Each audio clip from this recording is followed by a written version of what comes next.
Hey ladies, this week's team talk is going to be on mastering fat loss and how we're going to work smarter and not harder. So, we're going to go over a refresher of energy balance. We're going to talk about metabolic adaptation, aka the body's self defense system, how we can defend against that during a fat loss phase, and then how we can manage our expectations and focus more on sustainable fat loss for the long run. We know that every year obesity levels continue to grow and grow around the world, while the dieting and the supplement industry, the fitness industry as a whole, they're all growing as well. So it's confusing. It's a little bit like everybody is a member of a gym. Everybody's getting the information. They're seeing the Fitspo posts on Instagram. Everywhere you look, there is a supplement or an ad telling you how to lose weight, yet we still have this obesity epidemic despite all of the overwhelming information. So we don't, as a society, have a weight loss problem. We actually have a weight maintenance problem. The fact that we can't keep it off is what's difficult for people. So we fall into this cycle of lose 5 pounds, gain 7, lose 8 pounds, gain 10. And every single time we do that, we actually wreak havoc on our metabolism, which we are going to get into in the slides a little bit later. But I just wanted to share some scary statistics that none of you are going to become because you are doing this the right way with me, sustainable fat loss. But 6 out of 7 people will lose significant weight at some point in their life. Now, within 1 year, nearly 80% of those people will have gained that weight back. Within 2 years, that number rises to 85%. And within 3 years, we are now at over 95% of those people have gained it back. So that means that diets have less than a 5% success rate. And to make matters worse, half of those people will have regained even more weight than they had to lose in the first place. So we're going to get into why this happens and how you can avoid being a part of that 95%. All right, so let's get into energy balance. To start, here's a little refresher. It is the relationship between the intake of your food and the output of your energy. So calories in versus calories out. So if we are eating 2,000 calories, but our daily energy expenditure is 2,500 calories, you're going to be in a negative energy balance, meaning you will lose fat. To be exact, you will lose approximately 1 pound per week, right? Because if we're in a 500 calorie deficit a day, we times that by 7, that's 3,500 calories, and that's approximately 1 pound of fat, give or take. So on the opposite end, if you are burning the same 2,500 calories in a day, but instead you're now eating 3,000 calories, you are in a positive energy balance, which is weight gain. You are going to be gaining that 1 pound of fat per week instead. Now, if you eat approximately the same amount of calories you burn, you maintain your weight. And this is where people should be spending majority of their life. But unfortunately, for many people, it's flip-flopping between the negative, between the positive energy balance, and in this cycle of losing weight and gaining weight. Like I mentioned just before, this is actually very detrimental to our metabolism over time. So next we're going to get into what makes up our metabolism. Okay, so our TDEE has 4 different components, and TDEE means total daily energy expenditure. It means our metabolism. It means our maintenance calories. All of these words that you may have heard practically mean the same thing. So TDEE's 4 components are first our BMR, which is our resting energy. This can contribute to like 60 to 80% of our daily output. And this is the minimum amount of energy that we need to keep our bodies functioning and alive at rest. So basic breathing, heart rates, circulation, brain function. This is how many calories our body requires just to keep the lights on. So running our body, it requires a lot of energy, and it is our greatest contributor to that overall expenditure throughout the day. Bigger bodies have more metabolically active tissue, so they require more energy to maintain. And this means that it leads to a higher BMR. Over time, as fat loss goes on, your BMR starts to lower as you move along your weight loss journey. And this is when we need to adjust calories, increase activity, to keep making that same progress. The more muscle mass somebody has, they would have a higher BMR than someone of similar weight with a lower muscle mass, higher body fat percentage. And this is because muscle is very energy costly to keep maintaining that muscle. Like muscle protein synthesis, the process of building muscle, requires a lot of calories. So this is why it's very beneficial for us to have a higher muscle mass, make sure that we're strength training, and that can actually help us with mitigating any of that weight regain after the fat loss phase. Now, the second component that makes up, I should say it highly varies because usually it's the next biggest contributor. It can be upwards of 50%, but it can be low as 6%. For someone who barely moves, has a desk job, sits on the couch at night, barely moves, you're pretty close to just your resting rate without moving much, right? So this is very dependent on a person's lifestyle. Your NEAT contributes to like twitching, walking around during the day, talking. Me right now using my hands. Any other unconscious movement like this throughout the day that you don't actually plan in is considered your NEAT.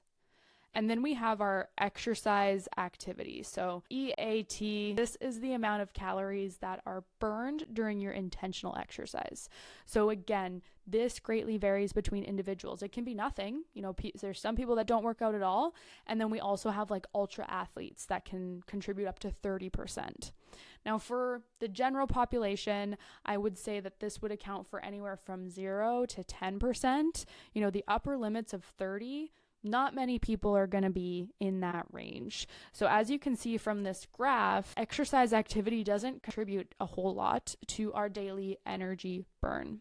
And it's also important to note that as you become adapted to a particular exercise, so let's say you take up running, over time your body's going to become more efficient at fueling that exercise, and you're actually going to burn less calories doing the exact same thing as when you first started later on down the road. Okay, so the last one is thermic effect of food. This is about 8 to 15%, the amount of calories that our body burns digesting, assimilating, and absorbing our food. So this varies because, one, people eat a different amount of food, but also each macro has a different amount of effect that it has on calories burned. So for example, protein is about 20 to 30%. That means we eat 100 calories of protein, 20 to 30% of those calories get burned off through digestion, through absorption, through the process of that in our bodies. Whereas fats are going to be the lowest, and that can be as little as like 2%. We eat 100 calories of fat, we absorb 98% of those. So this is just another reason why I always speak on the importance of protein. Not only does it keep us feeling full, retain our muscle mass, but it actually contributes to our overall TDE when we keep that higher. Okay, so here's the body's self-defense system, which begins kicking in during a prolonged period of fat loss to help prevent famine. Now, there's a few different factors that will help determine how strong the activation of this system is going to be. And one of those is the severity of the deficit, how long the deficit lasts, and the last one, how frequently the deficits happen. So you may have heard the term starvation mode. That's a myth. There's no such thing as not eating enough calories that our body starts gaining weight. But we do have a biological process called metabolic adaptation, which helps protect against perceived starvation. So it's a lot more complex than not eating enough to gain weight. And now we're going to get into that a little bit more. So let's talk about metabolic adaptation, which is how our body defends. And this involves a reduction in our metabolic rate. How that works specifically with those 4 components that we just talked about is we're going to have a slow, gradual decrease of our BMR over time. And yes, this is happening because we are losing body fat. We're also losing lean mass. With our exercise activity, we kind of already talked about this, but we'll adapt to that exercise and burn less calories over time. We'll become more efficient at that exercise. NEAT, this is most affected.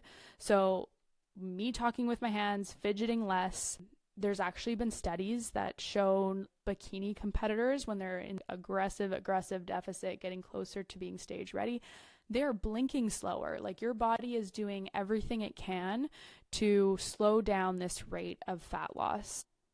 The thermic effect of food: you eat less food, so you're going to burn less calories that way. Over time, your body actually becomes more efficient at storing calories as well. And we actually don't want our bodies to be efficient at storing calories. Think about it like a car, okay? A gas guzzling Hummer when we're in a fat loss phase, where we just burn through those calories. But again, when metabolic adaptation has kicked in, when we've gone through this self-defense system over and over multiple times, we may act more like a Prius, where we hang on to those calories and burn through them as quickly. All right, so the second prong in the body's self-defense system is our body trying to restore itself, trying to get back to where it was before. And what it's going to do to make this possible is, like we talked about, the fat storage efficiency. So let's say we've lost 30 pounds, we're at the end of a fat loss phase. Once we start eating calories again, especially rapidly, jumping back up to where we might have been before, our body is in a prime position to actually push those calories towards fat storage, because next time it wants to protect itself from that famine, right? It's not going to let itself go through that again, so it's going to become a little bit smarter, and that's actually not a good thing. The second part to this self-defense prong here with restore is our hunger hormones start working against us. So ghrelin, one of our hunger hormones that makes us feel hungrier, increases, and leptin, which is actually found in our fat cells, decreases. Leptin is the hormone that makes us feel satiated, makes us feel full. Okay, so when we have our fat, it's found in our fat cells. When our fat cells shrink, so does leptin, which means we actually feel less satiated. This is why we start feeling super hungry nearing the end of a deficit. And then the third part is prevention, making it harder for you to lose weight in the future. So actually, when we gain fat, our fat cells increase. Okay, so as we're gaining fat, we're gaining more fat cells. But when we lose the fat, they actually just shrink. They don't go away. So let's use that car analogy again. You now have a bigger tank to hold on to a lot of that energy in the future, because again, your body is smart. I don't want this to happen to me again, so I'm going to keep these fat cells around so that when I do get access to food, I'm going to be able to hold on to that a lot easier next time that I'm put in this position. So you can see how it's possible that people who dieted more often ended up with more body fat in the long run, especially because we live in a world where food is abundant and food is made to be hyper palatable. Food is highly caloric now. We're eating a lot less whole foods. So this, combined with we're already feeling hungrier, our body does not want to stay where it's at, makes the process of maintaining that weight very difficult. It makes rapid weight gain very easy, and it makes us have to go through this cycle over and over again. So to give you guys a little bit of a better visual of body fat overshooting, or in other words, the weight regain that is happening after a fat loss phase, here we go. So before we start a diet, and during that process, our calories lower, our metabolic rate lowers, our lean body mass lowers, and our fat mass lowers. Now, once we finish our diet, great, we lost the 30 pounds, we got to where we want to be. We bring our calories up right to the way that we were eating before. However, our metabolic rate comes up much more slowly. And we have a lower metabolic rate than we did before because we are smaller, right? So we don't actually need as many calories on top of that. Our lean body mass might increase a bit, but again, much more slowly, because we are gaining fat mass at a faster rate than we are lean body mass during that time. Because of the reasons we talked about, like our body at this point is very efficient in storing that fat. It is now better at extracting the calories from the food that we're eating and storing those as fat so that we can prevent that future fat loss or famine, as our body thinks. Okay, so you might be wondering, how do we defend against metabolic adaptation? So first, I'm going to say, we can't completely defend against it. It's a normal biological process, right? It is our body protecting itself. But there's definitely things that we can do to slow the rate that it happens and to have a more successful dieting phase. So number one, and many of you have done these, been forced to do these, I should say. Some of you love them, some of you don't, but diet breaks, refeeds, bringing up your calories whenever you're having like events or weekends. You know, every client kind of does things a little bit differently. I have one client who takes maintenance breaks every single weekend. She goes through a deficit Monday to Friday, maintenance on the weekend. I have some clients who every 12 weeks, they take a 2-week diet break, you know, having their calories up at maintenance for a while. And then I also have some who kind of wait until holidays roll around, and whenever that might be, they're taking a full maintenance break during that time. So those are great times to have those breaks, is when you time it with something that is already going to be more difficult for you to stick to those calories with. But there's actually a study called the Matador study. So they took obese people, they had one group diet for a total of 4 months straight, and then they had another group do about 30 weeks, but every 2 weeks, so we're talking like twice the amount of time, but every 2 weeks they were in a deficit. They did 2 weeks at maintenance calories. So yes, it was twice as long for that second group, but they were in a deficit for the same amount of weeks. At the end of the study, they found that the group that was doing the diet break not only retained more of their lean body mass, they actually lost more body fat as well. They were better able to keep off the body fat afterwards. Their BMR, their metabolic rate, that all slowed down and adapted down a lot slower. So it's really common for people to want fast results, right? But when you hear about studies like this, if you trust me telling you that I've seen it in other clients, that it can really backfire by going too quickly, I hope it helps give you some like inspiration, motivation that like, hey, slower is actually better. And we are doing this the right way, the way that we are going to keep this off forever. The second thing we want to do, and what I always talk about, is keeping your protein high. You know, at least 1 gram per pound of lean body mass is where we want our protein. Completely depends too. If you're a little bit of an older individual, you might want that even higher. Again, keep protein high. Make sure that that's a priority at most every meal. What we do consistently, not what we do every single time, but it's always top of mind, right?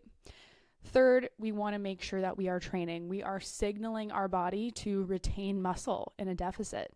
So most of you are not building muscle in a deficit. Okay, this happens for a very few select people.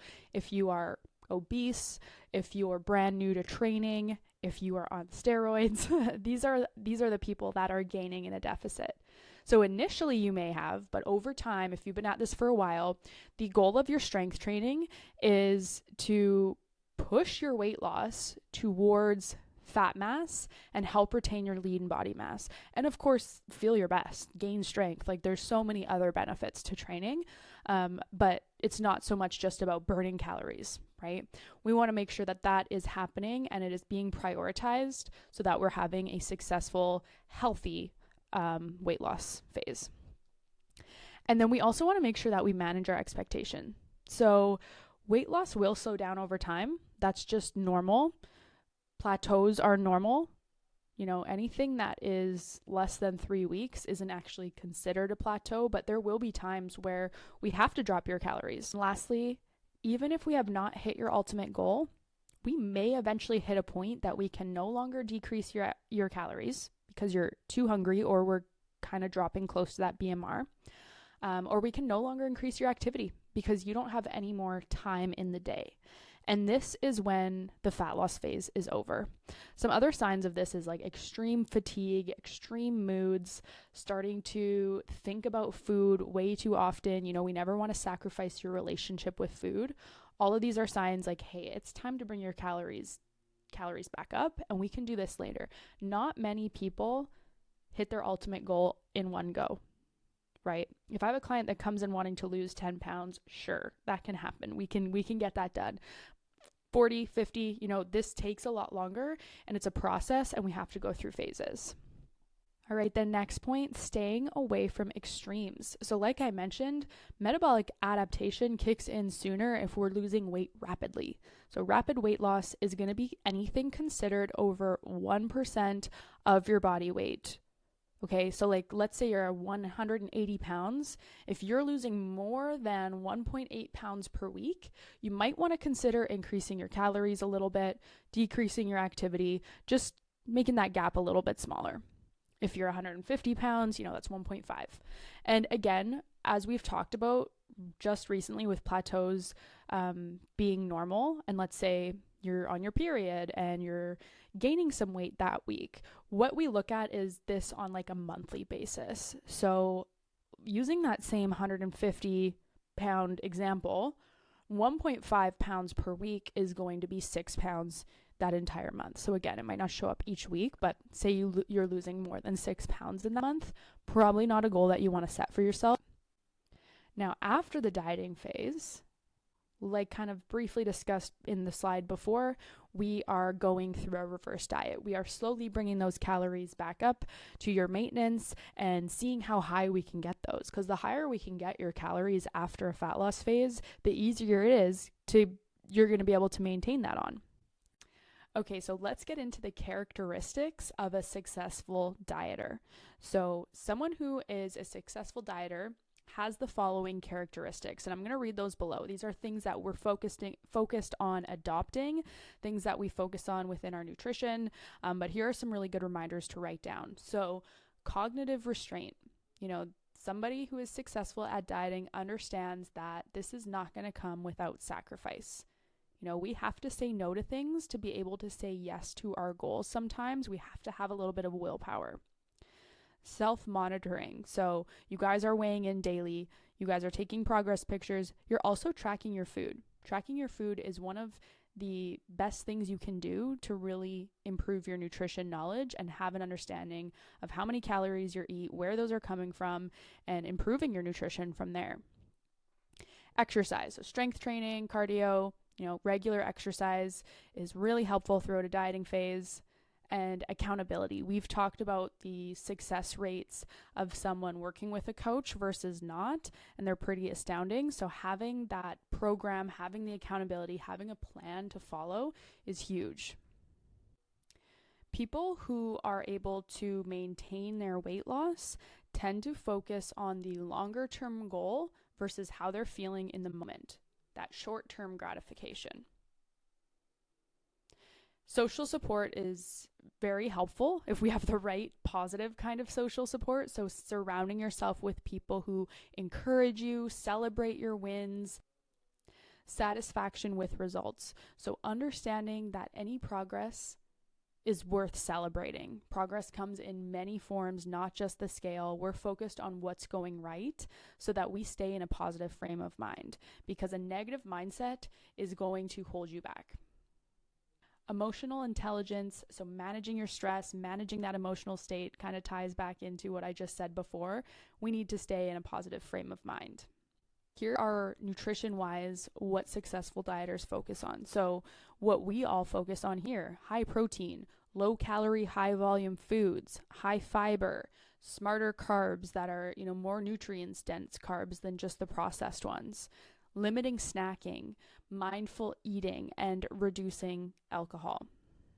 This is a great little pyramid that kind of shows in order the importance of what you need to focus on during a fat loss phase. And as you'll see here, the sustainable way comes down to behavior change. If you can't sustain the methods that you use to lose the weight, it's not really an if, but a when you're going to put that weight back on. So let's think about it like, have you ever tried the keto diet, right? Maybe you dropped 15, 20 pounds doing it, but I'm sure the moment you started eating carbs and regular food again, that all came back and then some, right? So what we want to focus on is when we are getting our workouts done, we're actually finding a way, a routine that works in our lifestyle that we're going to keep up with well after our fat loss phase. We are including every macro, carbs, fats, protein, if that's what we wish to, in our dieting phase, so that we know we can go back to eating those afterwards, just with a little bit more calories. Basically, everything we're doing now, focusing on sleep, managing stress, all of these behavior change and habits that we work on are things that we need to keep up to be able to maintain our weight over the long term. So the first bottom of the period here, sustainability and adherence. Like, what are you going to stick to? You need to find different strategies that work for you. So like I mentioned in the last slide, some of my clients will have higher weekends, lower during the weeks. These are examples of different strategies that people find. So once you find something that works with your lifestyle, with your routine, then we can build from there. But what you adhere to matters most. That's what makes sustainable fat loss. Next, of course, we need our calorie deficit. We need to be able to stay within that calorie deficit and track our food within that calorie deficit, so I know that you're in there too, and I can help offer suggestions from there. Exercise, self-monitoring, protein and fiber, kind of already went all over this stuff just before. And at the very tip of the pyramid, you will see supplements, which really don't matter much. You've heard me talk about creatine, maybe a multivitamin, fish oils here and there, but other than that, not much you need in terms of supplements. All right, and then a few questions came in about this week's team talk. So if I haven't touched on those in the slides, I'm going to make sure I elaborate on each of those. The one was, is metabolic adaptation even real? And I believe that this is why this question comes up. It's because people jump to metabolic adaptation right away, when a lot of the times it is tracking that needs to be looked at. It's activity level that needs to be looked at. Like, let's think about it this way. If you are, trying to lose weight for 6 months, at the end of those 6 months, are you going to be as motivated to track every single bite, lick, taste, everything you're eating on the weekends, minimizing alcohol, minimizing meals out? Are you as motivated to stick with it? Likely not. So a lot of the times complacency will sneak in, and that's actually, we can continue making progress by just attacking that first, by just being honest with ourselves and being like, hey, have we not been tracking as accurately? Are we actually eating more than we think? And are we moving less than we think? Are we having less intense workouts? Are we not pushing as hard because we're starting to get tired? Are we not actually walking as much as we were before? Again, because motivation dips over time. So this is a great question, because I don't think I mentioned in this presentation so far yet that although metabolic adaptation is a real thing, it is not always the reason that we plateau. In fact, I would say 97% of the time, it is because we are not tracking accurately, like I just mentioned. So the second reason I think that this question comes up quite a bit is because of starvation mode, which we talked about briefly. And no, it is not a real thing. We're not eating enough calories that our body is starting to gain weight and hold on to body fat. It's for all of those reasons we discussed. Our body's just fighting back a bit, and it's actually metabolic adaptation. So yes, in short, it is real, but I'm glad that we brought this up so that we can talk about the importance of looking at our tracking and other things first. Because metabolic adaptation, it doesn't all of a sudden just kick in. Like, all of a sudden it stops working. Like, it's a slow, gradual process that kicks in from the beginning, and as we know, can speed up based on not following those strategies that we use to defend against it. But it's not just going to stop working 1 week. Usually it comes down to not being as accurate anymore. Okay, and then the second question I got, which is a really great question, is body fat set point a real thing? Okay, so this is a theory that each person has a level of body fat where their body wants to stay, and it's going to defend that level in an attempt to maintain it anytime you're trying to lose weight. So it's believed that this set point is largely controlled by the hormone leptin that we spoke of earlier. So if you remember, this is found in fat cells, and it's going to respond to changes in the size of those fat cells as well. So let me break this down into an analogy that makes a little bit more sense. Think about leptin as a thermostat. So when your temperature drops below a certain point, then that heater is going to kick in and it's going to raise it back up. So that's leptin. That's the thermostat. When you drop your body fat past a certain point, it's going to kick in and it's going to let you know, like, I'm not full. I'm not feeling full anymore because it's lowered, right? And that's going to make it harder for us to either continue to lose weight or to maintain at that lower weight. Now, second, and something that I believe contributes more than hormones, is our lifestyle. So let's think about it as someone who is maybe a nurse who's on her feet, who's walking all the time, versus someone who has a desk job. They're going to have different settling points that makes it easier or harder for them, because that NEAT that they get in throughout the day is going to either massively contribute to a higher TDEE, or it's going to be much lower. Remember in, like, I think it was slide 2 when I said it can be like NEAT can be from 6% to 50% based on your lifestyle.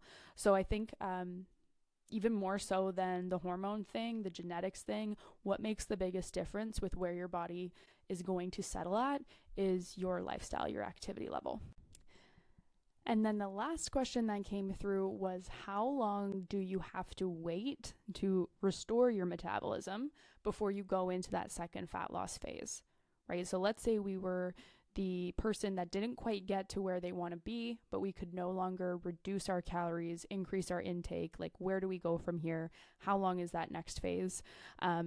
So I've talked to that person directly based on, how many months they've been dieting for. A lot of it depends on the aggressiveness of the diet, how we utilize diet breaks, things like that. But this is a actually whole topic on its own. So I'm going to do my next talk on reverse dieting specifically to give you guys some more insight on that one. So I hope you liked the presentation. Any more questions, just drop them below in our chat, and thank you for watching.